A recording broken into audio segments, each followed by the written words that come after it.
started here tonight with the Renaissance woman Hyan in the first ever Sherry Martel Classic. Now, Brad, are you excited for this night here tonight? I mean, look, how could you be anything but excited? This is the inaugural. This is the first time ever a single elimination tournament where the winners of our opening matches are going to meet later in a triple threat match. That is something that's never been done in a wrestling tournament to my knowledge. That is true. I am so excited to be here, be back with both of you, calling this first inaugural Sherry Martel Classic. She was a legend in wrestling, and we're going to see legends in the making tonight when somebody is crowned.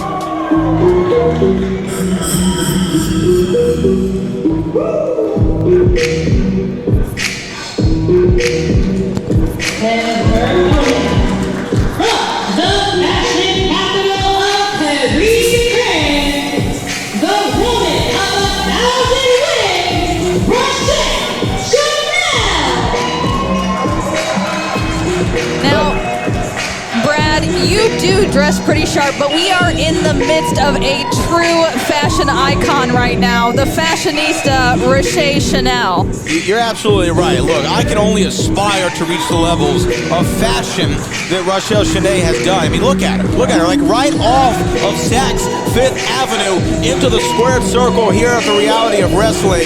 So excited for this. This is a great way to start off the Sherry Martel Classic, of course. Hyan, a former Diamonds champion in this company. Raché Chanel, who's somebody who was here when I began at Reality of Wrestling back in the early 2010s. This is a seasoned veteran. This is going to be a very interesting road for both of these women because Hyan has actually more experience here in the Reality of Wrestling, but Raché Chanel has been sharpening her weapon outside of here. So we're going to see how these two pair up immediately right at the gate. It's so smart to do that. I mean, you have a triple threat and possibly another singles match in order to get to that cup and crown. So a quick roll-up is the way to go. Absolutely. You want to try to get through this thing as quickly as you possibly can. That's the strategy for every one of these women. So don't expect them to take it nice and easy and slow. Oh, look at that. Big shoulder block from Hyan. They're going to want to try to get in there, get a win so they can go to the back and recover. Oh. Looks like Hyan outsmarted. Oh. Would you call that disrespect right there from Hyan? I think it's mind games, really. She's trying to get Raché frustrated enough. Now another maybe mind game here from Hyan extending the hand. Oh.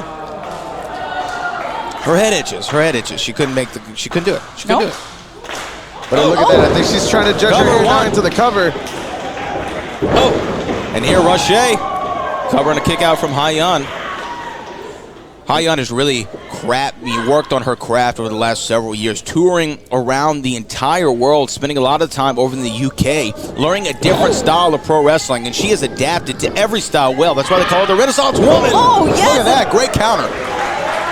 And just like you said, Brad, there she is showing all of her talents.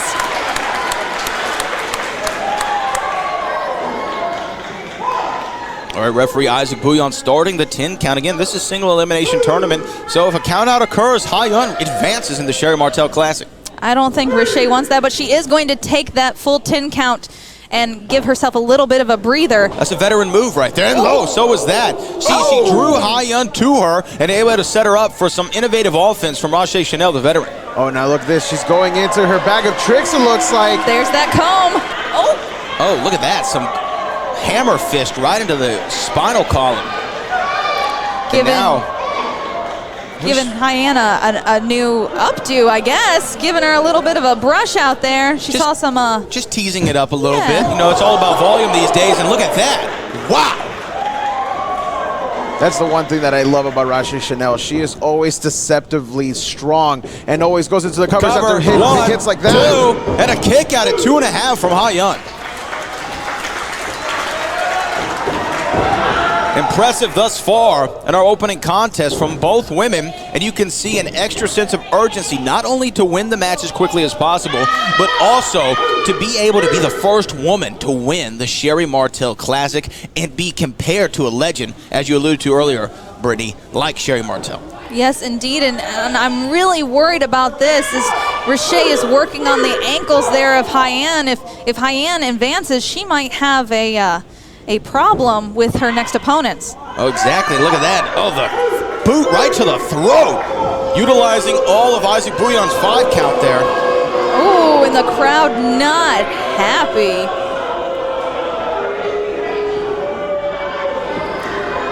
Hyan created a little bit of separation there for herself, but Raché still able to come back. Those forearms are really digging deep into Hyan right now, and the Renaissance woman could be in trouble, y'all. Oh, no.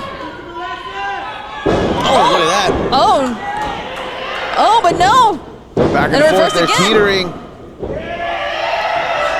Oh, another strength from the Renaissance woman right into that vertical suplex. Yes, but how much did that take out of Hyan herself? Right now, a bicycle kick right to the grill. Right to the grill of Hyan. Cover 1, 2, and that's almost it. Almost in. Raché Chanel came to play, ladies and gentlemen. Look, let's make no mistake about it. I think that the layman might have said Hyan was the favorite coming into this match, but Raché Chanel has been all business so far. She really has. She's come here to prove that she deserves to advance. And of course she's come here. I mean, this is Hyan's home. This is her ring. And so she's got to show these fans that she belongs there too. Absolutely. And right now,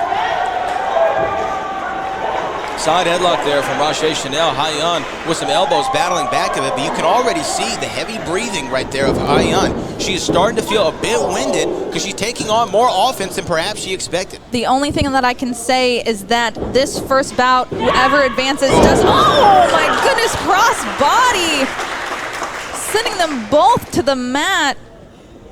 All right, both women are down. Isaac Bouillon checking on them both. He might start a 10 count here, which would lead to a double elimination.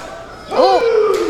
Would that mean that then the next round would only be a singles match opposed to a triple threat? Absolutely. So I bet you some of the women who are on their side of the bracket in the back are hoping for this 10 count. They probably are crossing their fingers with that. Up to a count of 7. As both women now, look at this, they got back up to a vertical base, but Raché Chanel has a hold of Hyan with that crummy blow to the lower back. Those clubs, you can hear the sound that they make, how impactful they are. And now Hyan firing back here. And here we go, this is the Renaissance woman coming to life right now. Oh, and a series of forearms. Just beating down Raché. Fashionista's in trouble here as the Renaissance woman's getting going. That short arm clothesline takes her down.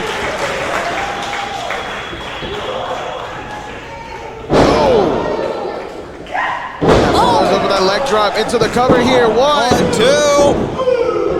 Only a 2 count here, but look at this. Doesn't even get up. Immediately transitions over to the armbar. Oh no, Raché's got to lock her hands there, and she might lose her arm. If she can get those hands to unclasp, Hyan might get it 1, 2, or a reversal. Hyan forced to break the hold there and let go of the arm of Raché Chanel.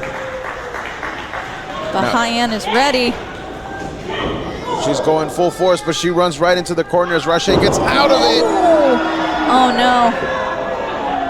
I think I know what she's thinking here. This is not a good position for Hyan to be in as smooches go, and we're hitting that designer boot. Oh wow. And look at that, Raché Chanel very proud of her work, as she should be. And right now, we might have a bracket breaker in the early going. Cover 1, 2, and a kick out at 2 3/4. Oh my Lord. I think Raché Chanel can believe it. Not many people kick out of that designer boot, but tonight Hyan is doing her best to try and hold on, even if for just a little bit longer. Look, Hyan is a betting favorite, like I said, coming into this thing. I mean, this would be a massive disappointment for her and for a lot of people who put high praise on Hyan coming into this. And possibly high dollar if they were betting on this bracket. Reversal here from the Renaissance woman. Catches her, looking for a sidewalk slam to a backbreaker. Turns her over. Uh-oh, setting her up for it. A big power bomb and a massive power bomb. Cover 1, 2, and a kick out of the power bomb from Raché Chanel. I can't believe what these two competitors are doing to each other right now. This is just the first match, and this is just the first round. They really have to think about the triple threat and the singles matches coming up. Oh, here we go, y'all. Here we go. She's got her up. Usually, no. She rolled her up. Roll her up. Into an ankle lock. She's been trying to work on those ankles all match, and now the ankles have been a target. She had her in a grapevine ankle lock. Hyan can now reach the ropes. I don't know what's about to happen here.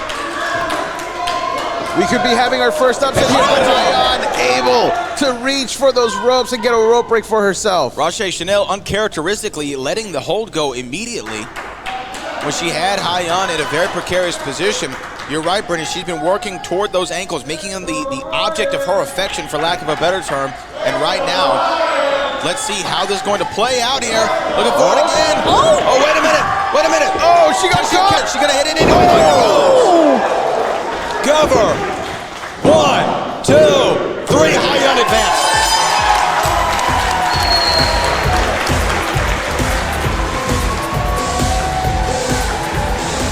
Hyan advances here in the opening round of the Sherry Martel Classic.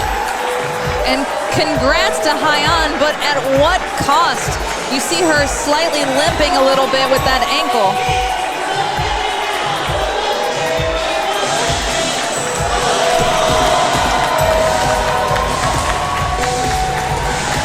She's the favorite for a reason, Brittany and Brad. And wholeheartedly, I think that Hyan could definitely go all the way, but she still has a lot of tests ahead of her. And the next one is going to be a triple threat match. And the question is, how much did that opening match take out of her? Good thing she was on first. She has time to recover, but you see as she's walking up the ramp, still favoring those ankles. Hyan nevertheless victorious.